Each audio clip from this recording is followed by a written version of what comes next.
So, once again, welcome, folks, and thanks for joining this live webinar in the Yoga Therapy Collective. And we offer these opportunities every month. Sometimes we even have more than one opportunity each month where we get to talk about yoga therapy and the different ways in which we work. And sometimes we share case studies, sometimes we talk about business. And this particular month on our webinar today, I'm joined by Sherry Brourman. And Sherry is a yoga therapist. She's also a PT. And she's been at it for a very long time, like 50 years, right, Sherry? 53. 53, yeah. Yeah. And I had Sherry on the podcast, my podcast, maybe a month or two ago. And I loved our conversation. We had never met before, but I was familiar enough with her work through Neil Pearson, who is one of the faculty in our program. And Neil's work really has a lot to do with pain care, pain science, pain care, and yoga. He also is a PT and a yoga therapist. And Sherry kind of operates in that space as well, but has done a lot of different things over the duration of her career. And I think that as a yoga therapist, it is so important to learn from those who have come before and are still here and have been doing it a long time. And that's really what we're going to talk a little bit about today, is to kind of talk a little bit about Sherry's trajectory and her work and her time in this space of offering yoga therapy and PT and what her career has looked like through the years. She shared with me that at times it's been more PT, at times it's been more yoga therapy, but she's been the one in charge of that, right? Making that decision and putting herself out there in different ways that are really authentic to her. And Thank you. in the earlier days, and I find that this was true for me too, the ways in which we got the word out about our work were a little different, right? So we kind of beat the pavement a bit, and we made connections with other providers, and so we have other ways to go to market now, but some of those ways are still really important. And I think it's always been a conversation around balance in terms of how much seva do we do in order to put ourselves out there as yoga therapists? What's a good way to boundary that? And so that will be a little bit a part of our conversation today too. But it's really just an opportunity to learn from a pioneer about how she's been Thank going you. about this for a long time. And I know Sherry would really like to start by hearing from each of you, like, where do you come from right now? Are you a working yoga therapist right now? Are you someone in training right now? Are you about to embark on your yoga therapy training right now? So if you wouldn't mind either putting your hand up and sharing it aloud or dropping it in the chat, that would be really useful as we get into conversation today. So let's just take a moment and do that, and welcome you all to the space. Oh, great. Andrea wants to share. Go for it. Thank you. Hi, Sherry. Hi, Michelle, and Hi, everybody. Andrea. For having this call today.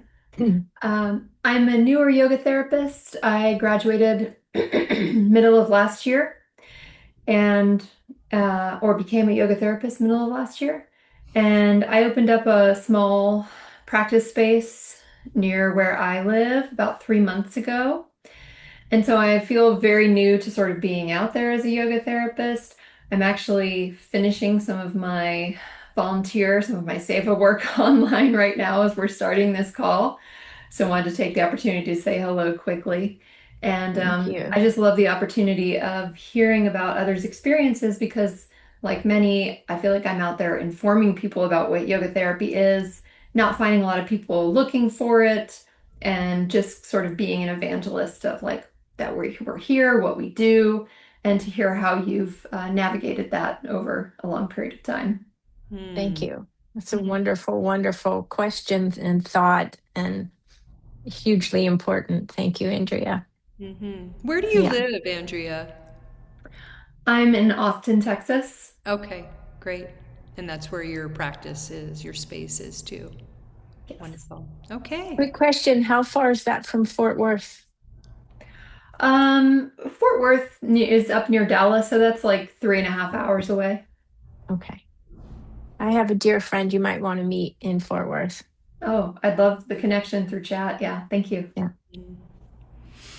Anybody else want to share a little bit? There's some comments in the chat, so I'll read those out. So Keegan will be starting her yoga therapy journey this fall with Inner Peace, and so she's currently a 500-hour yoga instructor. It's great to have you here, really, and having that interest at the start, right, going into your training. Nice.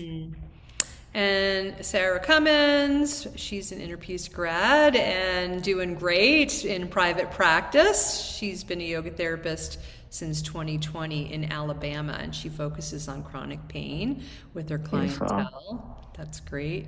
Sharon, you want to share? Yes, I can. Hi, I'm Sharon, and I'm living in Ontario, Canada. Um, just started my journey, really. So, really looking forward to hearing of your experience over the last few decades, it seems like, and just learning from you how things have changed. And yeah, just here to uh, benefit from your wisdom.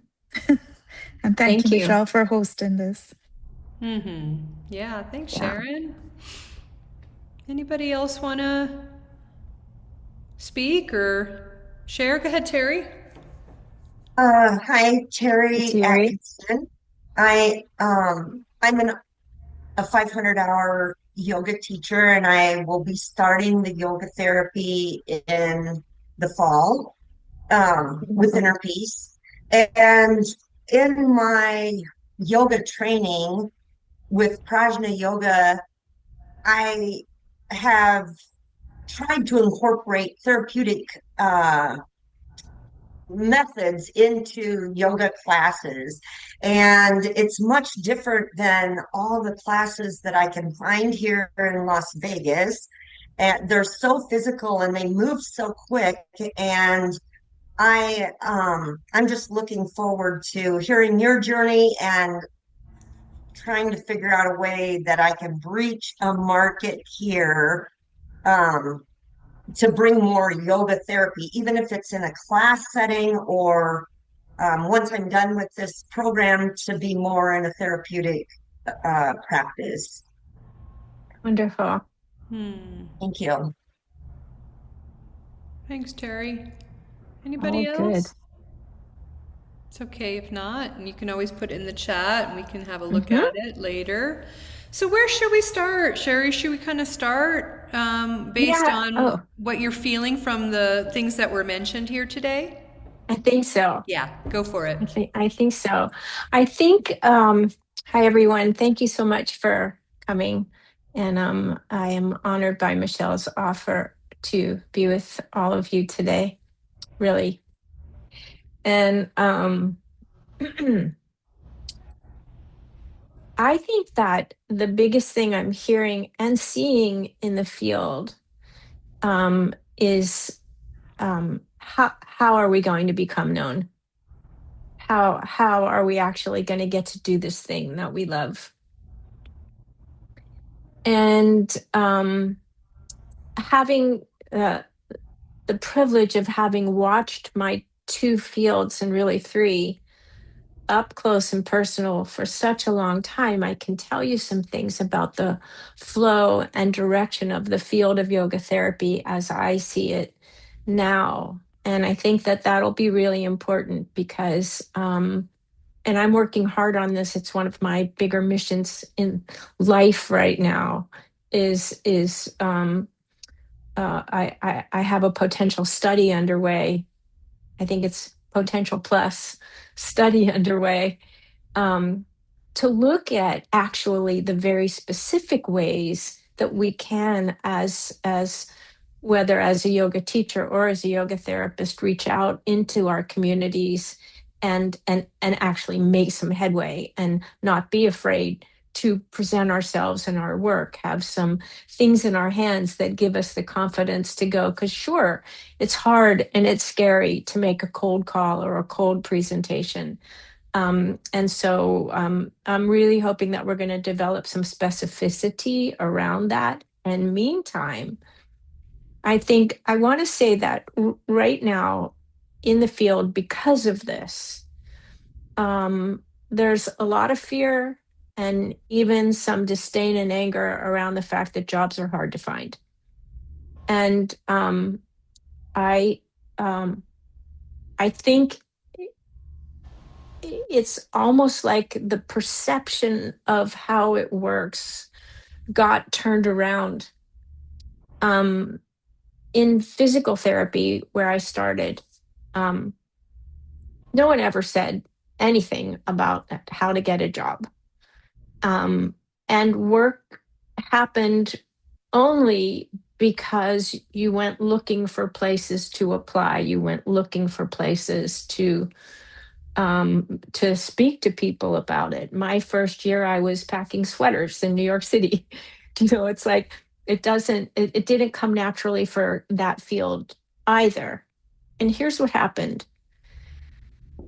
That field, physical therapy, and I'm going to be as succinct as possible because there's so much more cool stuff for us to talk about. But physical therapy kind of went, it was like yoga therapy is now, in that it was almost afraid about how it was going to get known. Afraid being the operative word, right? Afraid is awfully close to desperate. And so decisions got made to develop quasi security, what PT did, and it started in World War II, and they couldn't get a place in a hospital. And so what they did is they proved to the world that they could fix a shoulder for real. That's how they got in. They proved to the world that they could fix a knee. And so what began is this beautiful sort of holistic 12 women who wanted to go help whole people who were injured in the war became a fix-it mentality.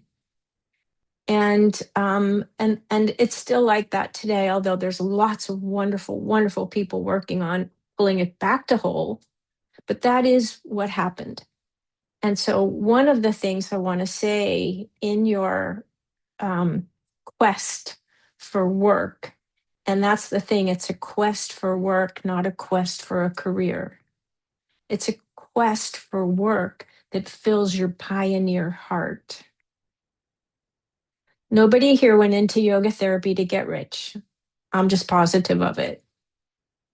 And so all of you, I can assume that all of you have a pioneer heart. You're here because you want to give, you want to help people. And so keep your eye on that the whole time. It will be tempting to go the other way. It will be tempting when you're with a patient to confuse them into thinking all we have to do is put a Band-Aid on that shoulder. But remember, because you know this, our systems are so interconnected. The truth is, even if you call it a Band-Aid on a shoulder, you treated their heart and their soul. You gave them hope and you gave them something to look for inside themselves. And when things do heal like a Band-Aid, they come back. And so for me, it was really always very important to be global, be stepping back from any of the situations I had the luck of being in, whether with a patient or a system, um, that I knew it was bigger, that it was a system I was working with and not ever a joint or a muscle. It's not that you don't treat joints and muscles too, but it's a being with that matters. And in my younger years, I was lucky. I had incredible icon, epic mentors and teachers. And that's what they gave me. Our work is by feel, it's not by brain.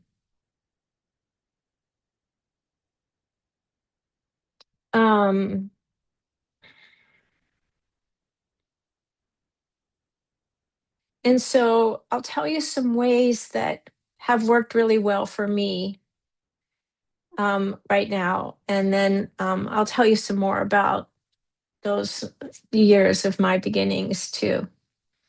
But first of all, we all know how to be a yoga teacher as well, right? We came to yoga therapy because we loved yoga teaching. Is that true for everyone? Can you put your hand up if that's true? Yeah. So, um,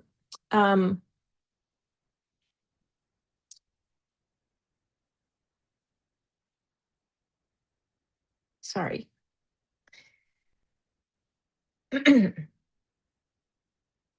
I want to say here to serve. And oh, by the way, sometimes we get paid for it. Um, and so, for example, go be a yoga teacher. Don't think because you're a yoga therapist, it's beneath us to go be a yoga teacher. I did it for so many years, I think 10.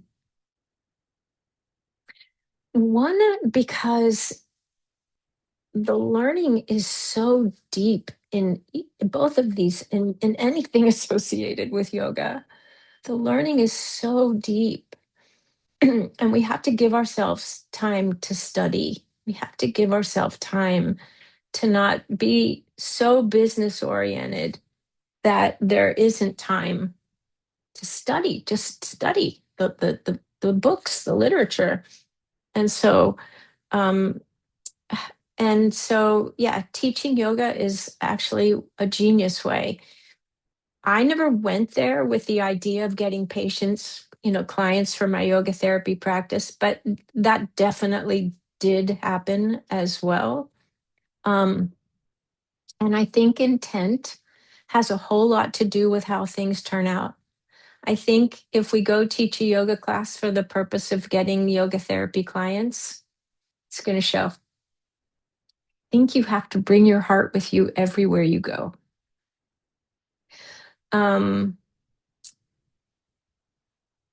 Also, things that worked for me.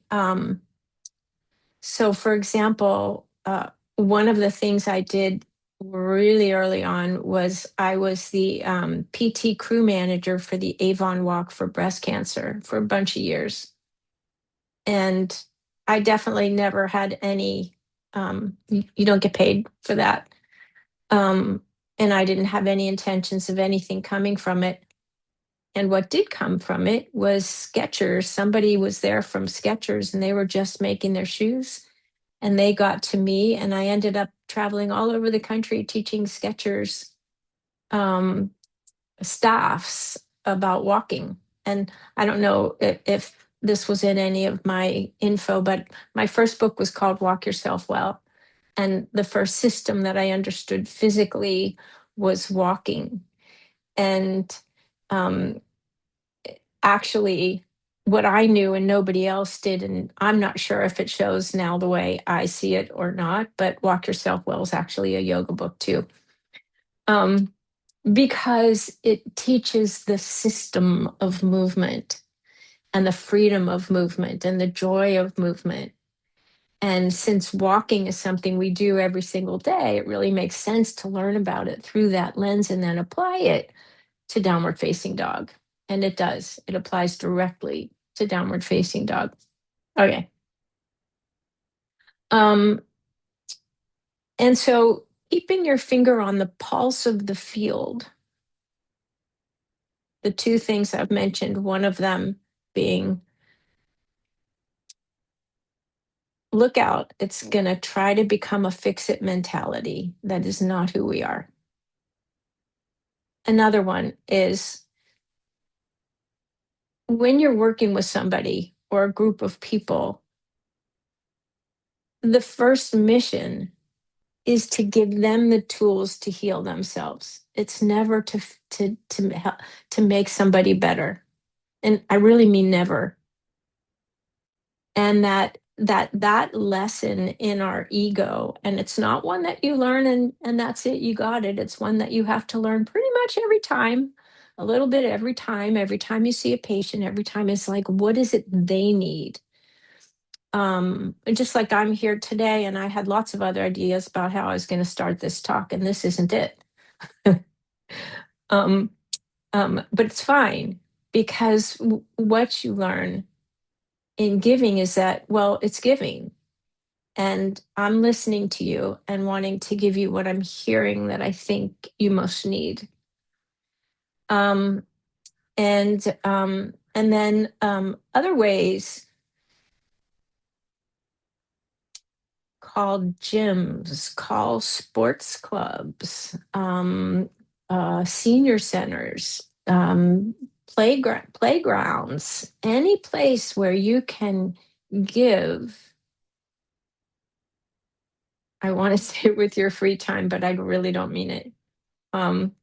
Give little pieces.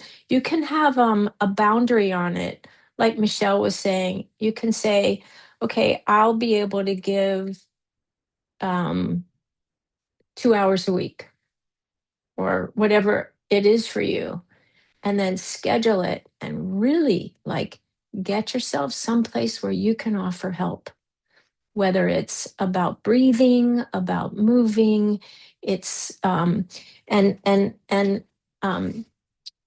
let's see, I will give Michelle the 4 template letters that I wrote for my roundtable. And they're just sample letters, ways to reach out to people that may really benefit from having yoga therapy, whether for themselves or for their system or their organization. And that's another beautiful way. And oh, by the way, nothing works once. You may have to send a letter 5 times over a couple of years. Like, you can't think that, well, I did that already. When I opened my private physical therapy office, I sent 300 letters to doctors in Los Angeles with my picture Veloxed in the corner, wearing pearls. And 7 patients came from that 300 doctor letter. And so you have to trust that you are resourceful. You didn't get here without being resourceful. And so you have to open your eyes in a particular way to see where the invitations are, to see the ways that you can talk to people, and talk to strangers. And you know what? Have conversations that don't work, because those are the ones you learn from. Talk to everybody you can about yoga therapy and what and any benefit that happens to be, really strong for you that day, that week. And when you work with yourself, when you practice, when you do your practice, on your mat, that practice, um, um, think globally.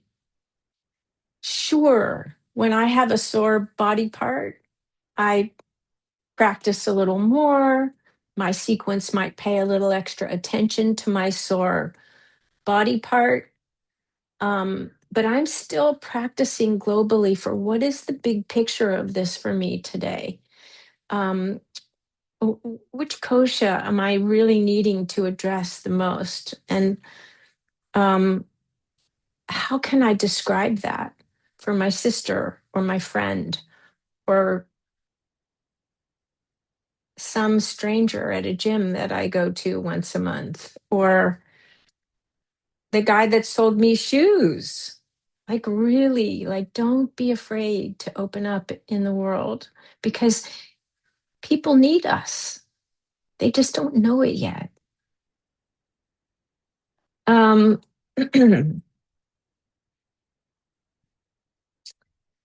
So I'm going to go back and just summarize a little bit. This is what Michelle asked me for, so I'm going to try to give it.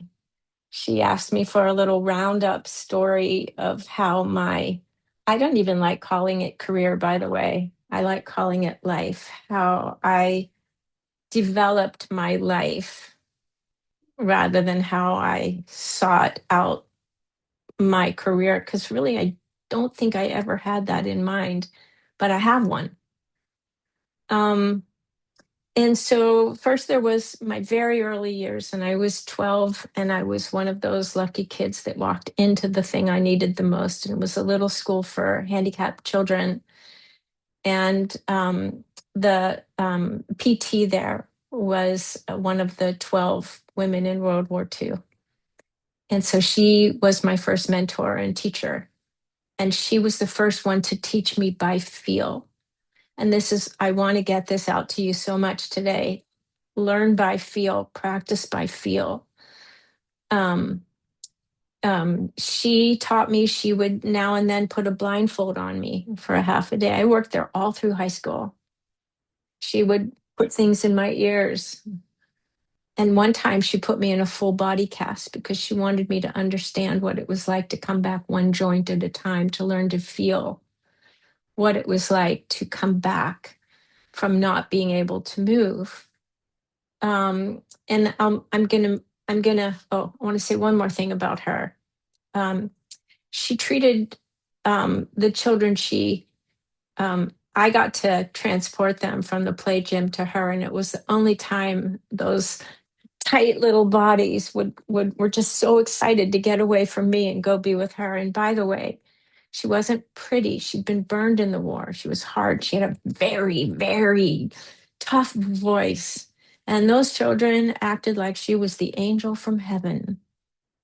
And she would pick them up and they would relax. And she would take them into her studio and she would put them on these giant beach balls, and not the same with every kid, always different, but she would roll them in directions that inspired their bodies to move diagonally.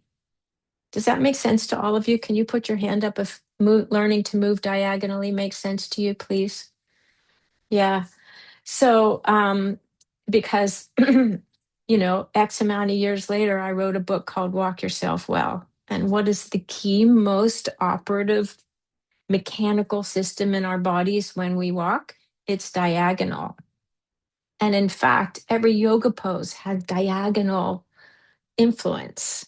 And when you comb your hair and when you eat and when you drive, it's all diagonal influence. So please let that seed get planted. Take it with you and think about the postures through that lens. It's important. Use the ground, use gravity to create diagonal energetics. It's important. It ties the whole system together, the whole system being the body and all of its systems. And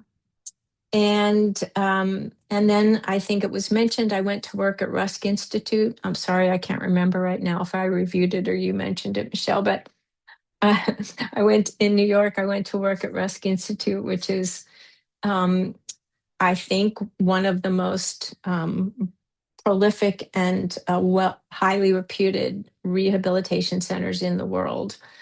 They have 60 physical therapists and 60 aides there. And the resident on my floor was a man called John Sarno. And don't worry if you don't know who he is yet, but he is the man that brought mind over back pain to the medical world. Epic. The man that brought the system of mind over back pain to the medical world. And so I had him influencing me throughout my only a few years, but every day John Sarno would walk by, watch what I did, and make a comment. And one day he walked by and sat down. And that was because I was finally getting to being with my patient, and it was different. And we both knew I changed that day. And I've never been the same since. I wouldn't know how to be with a patient anymore without being with them from my heart, from my intention to give them back to themselves. And so then I packed my whole world up and put us on a train. That's me and all my stuff. I didn't know a soul in New Mexico, but that's where I landed at Lamy Junction. And when I say designing my life, this is the kind of thing I'm talking about. Because I got to New Mexico and I had just enough money saved that I could spend a year. And what I did in that year was I wrote a grant through the University of New Mexico, and got some help for kids in rural areas in New Mexico, getting residents out there. It's too long of a story, but I did do that. And minus a train to New Mexico, how in the world would I ever have done a thing like that? Trust your instincts, follow your nose, follow your heart instead of your head. And so then I got my next job in New Mexico when I ran out of money was I got another job for a rehab hospital called St. Joseph's, and they assigned me to outpatient care, and I covered everything from Albuquerque to Santa Fe on the west side of the highway. And so if you know that geographically, you know that that's all Native American land. And I did home health care and learned, boy, if you ever want to learn about soul work, and it was especially back then before the laws were so horrible and they were suffering so much. One of my patients was the chief of a tribe. He had had cataracts, and so he had to stop making his beloved jewelry. And he had diabetes, and they amputated his leg, and they gave him a prosthesis and crutches and taught him nothing. And so learning through that lens. Okay, here we go. I walked into that man's house and did my speech in Spanish. They don't speak Spanish. Uh-huh. And so learning to be with him, not the words and not what I was supposed to do, but with him. So I got him ski goggles so he could go back to his beautiful jewelry making. And I taught him how to use his prosthesis and walk without the crutches. And then every Sunday of my life going forward, and I moved to Albuquerque, there was some little gift from him on my doorstep every Sunday morning. Then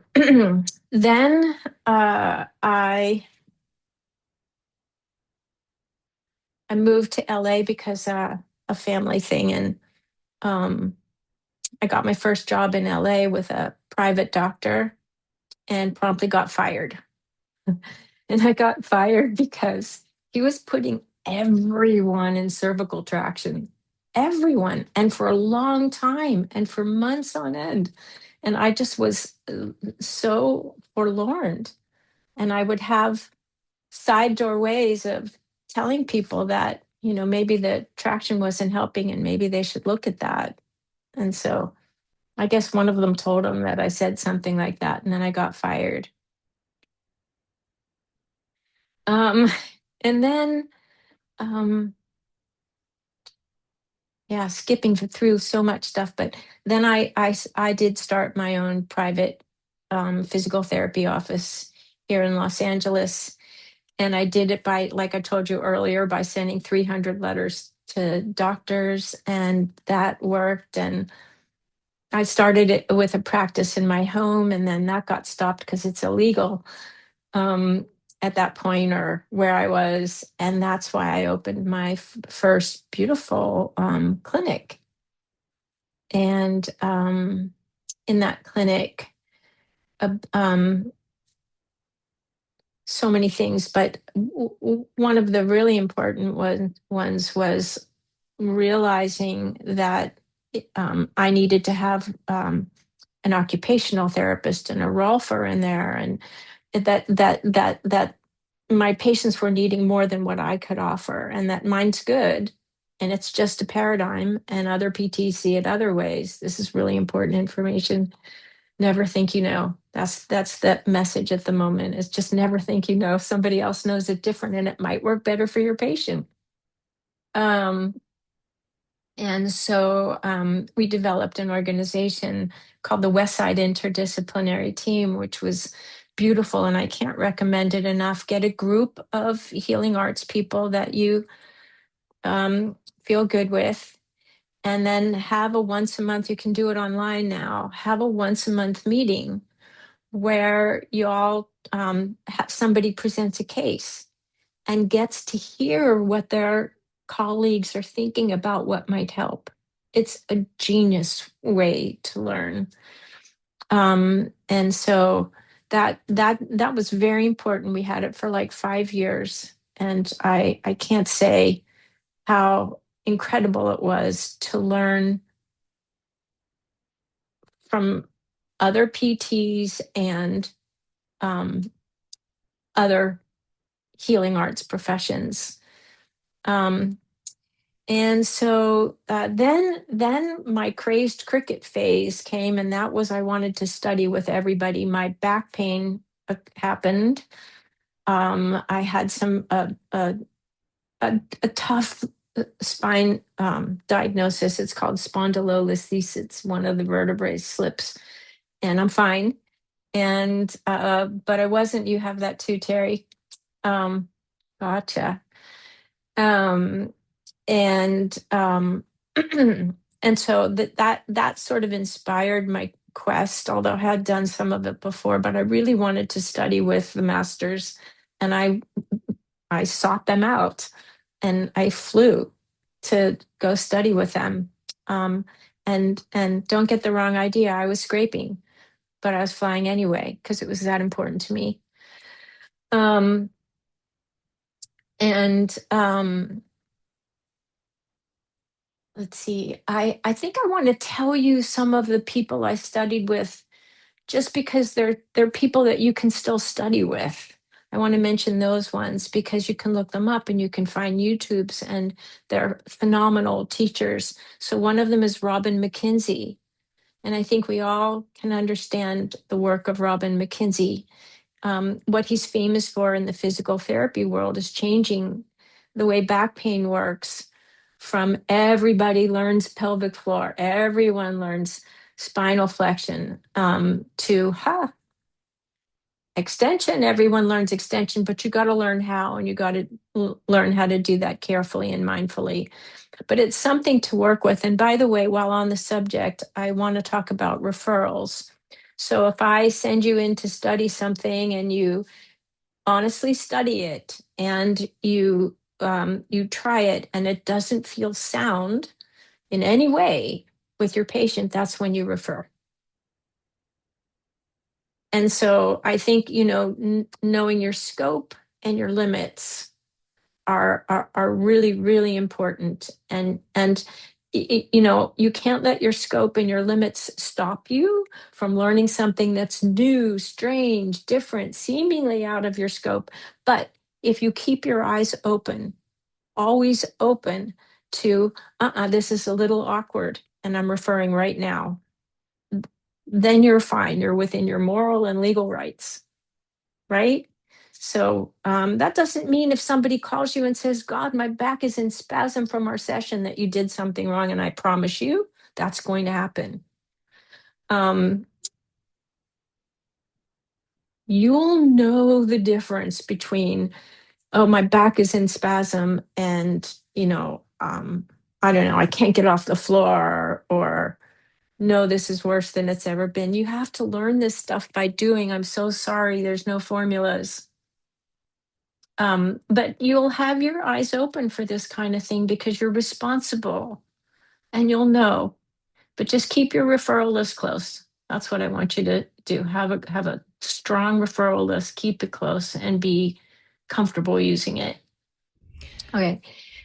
Let me just Am I ruining interrupt it? for one moment here, if I may, Sherry.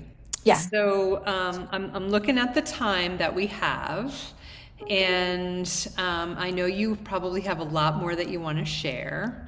I'd love to just take a moment and kind of summarize what you've shared thus far, sure. if that's okay, Sure. and kind of see where it's landing for folks, and Okay. what questions they might have. But it looks like you want to say something else before we do that. Just one touch. Yeah. The next section that I had thought about, and they can think about this within their questions and what I've done so far, is how yoga and pain science developed from there. Please. I think that would be super relevant to the crowd here.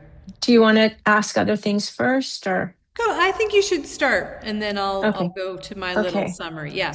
Stop me whenever. Yeah. And so I started going to yoga therapy, and my back happened in proximity with each other. My back happened, meaning suddenly I had real bad back pain, and my leg was on fire, and I was traveling to teach for Skechers, and it was a mess. And so I looked toward pain science. And here's somebody I really think you want to look at YouTubes and learn with, and is Lorimer Moseley. Get on board with Lorimer Moseley, Lorimer Moseley.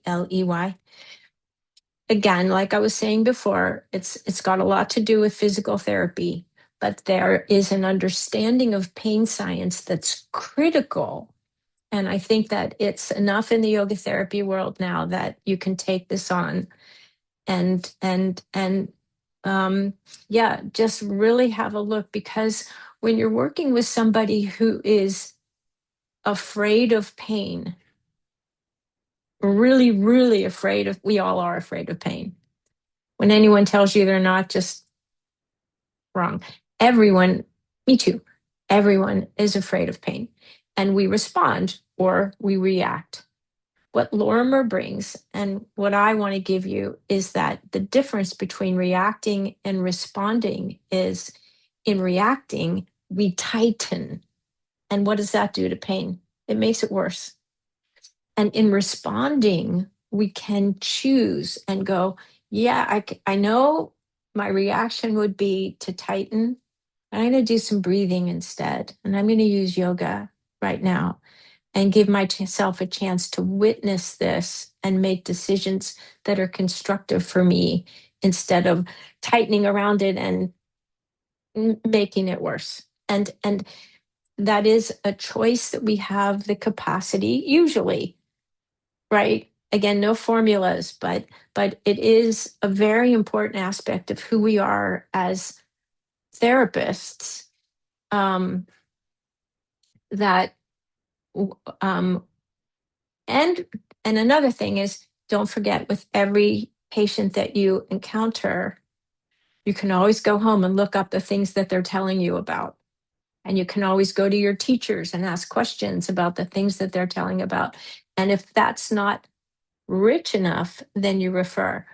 But I think learning about pain science is a very, very intrinsic part of our work today. And so I just wanted to be sure and give that to you. Go ahead, Michelle. That's great. And we think it's really important in the inner peace training too, to focus on pain care and pain science, which is why Neil, who I know refers to Lorimer Moseley as well, is kind of a key component to our faculty. Yeah. Just one flash. Yeah. Neil is why this happened for me. So I was the co-chair for the musculoskeletal part of Sitar in, I think, 2006 or something. And lots of people had sent proposals. And I was half in charge of choosing, and I chose Neil's. And Neil came and spoke, and I have never been the same since. He's one of my icon mentor teachers. Yeah. Fabulous. Yeah. So what I'd love to do is just kind of summarize some of the little nuggets that you shared with us, some of the key takeaways that we can glean from your 50 years of experience in this space, and then see if there's anything else you want to share, or what questions folks might have. So here's what I noted as you were speaking. So really what I heard you say, Sherry, is that all of the bits of experience in your work, in your life's journey, even starting when you were 12 years old, really got you to where you are today. And, I think about myself and I see all of our other students too, and it's so true. Even if you had a career in finance, I have, a background in tech. Even if you were a school teacher, like as a yoga therapist, all of those parts of your life's work experience are going to contribute to who you are as a yoga therapist, and never So discounting much. any of that. So I kind of took that away a little bit from you. I also heard you say, like, there was a lot of effort involved, and some of it paid off and some of it did not, but it was all worth it, right? So I kind of heard you say that. And I think that's a good reminder for us. Like, it will take us more than once, more than one visit, more than one letter, more than one phone call, right, to get traction. I think that's the reality. And, I think that has been true for a long time, regardless of what field you're in. I also heard you say that you've always been led by your heart, and you're encouraging us to do that too. And some of us might be more oriented that way, and some of us might be more oriented to the head, but your advice to us was to be led by the heart, by the people in front of you, and not by your head. So I'm taking that with me. And then collaborate with others. And I think this is a really big component of where we are today as yoga therapists. Like, collaborate with others, learn from others. Even in this yoga therapy collective, when we do case study reviews, it's really as an opportunity to learn from others and refer to others too. And I think that that's really a model for how yoga therapy is most effective, is that integrative and collaborative care model. And then your advice to us is to offer service, but also to know your limits in terms of how much service that you're up for. And I think that's going to be really unique to each of us. And teaching yoga and staying a yoga teacher could be a really important part of your picture as a yoga therapist too. I still teach yoga, and I really enjoy that work, actually. It's not yoga therapy. I love the people that I meet through that work, and it keeps me current in a way. So I don't envision any time giving that up. In fact, I've been thinking about my retirement, in the next 15 years or whenever that might be. And I kind of think my dream retirement job is to teach yoga. Everybody has their retirement job. And so that's just what it might look like for me. And then be a continuous student. Learn, upgrade, evolve. Like I heard you say that too. So I just wanted to offer that little summary of really what I heard you share here today as a way to reflect on the last 50 plus years that you've been working in this way, and see if there are questions or anything else you want to add before we wrap up. I'd like to tell a few Save Us stories. Okay. But if there's a question that's burning, I'd like to hear that first. Let's see if there's a question first. I do have a hard stop at the top of the hour, so we've got about 8 minutes left. My stories will take 4 minutes. Great. Anybody want to ask a question of Sherry or offer a comment before we wrap up with her stories? Go ahead, Terry. This might not be a quick question, and if not, I'm so sorry. But I have, and first of all, I could listen to you for at least another hour or more. Thank you.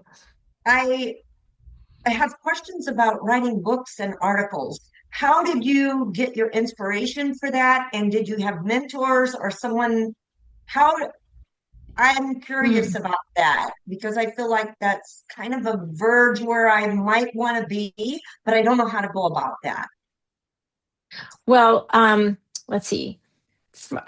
First of all, in for both of my books, I had something burning so hard that there wasn't a question of whether I would write a book. I wasn't able to do anything but write a book. And so it was powerfully coming from within.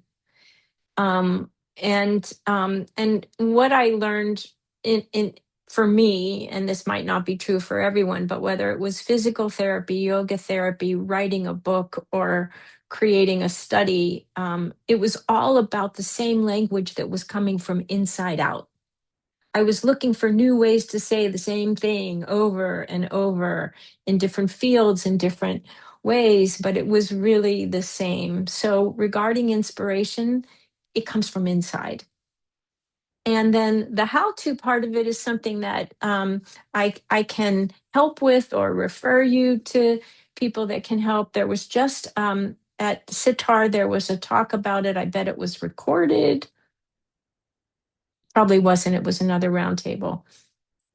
But anyway, there is help about that. There's a writers collective, and it's free to go listen to the lessons, to the interviews at the writers collective. And that means authors who are sharing how they did their books. Okay.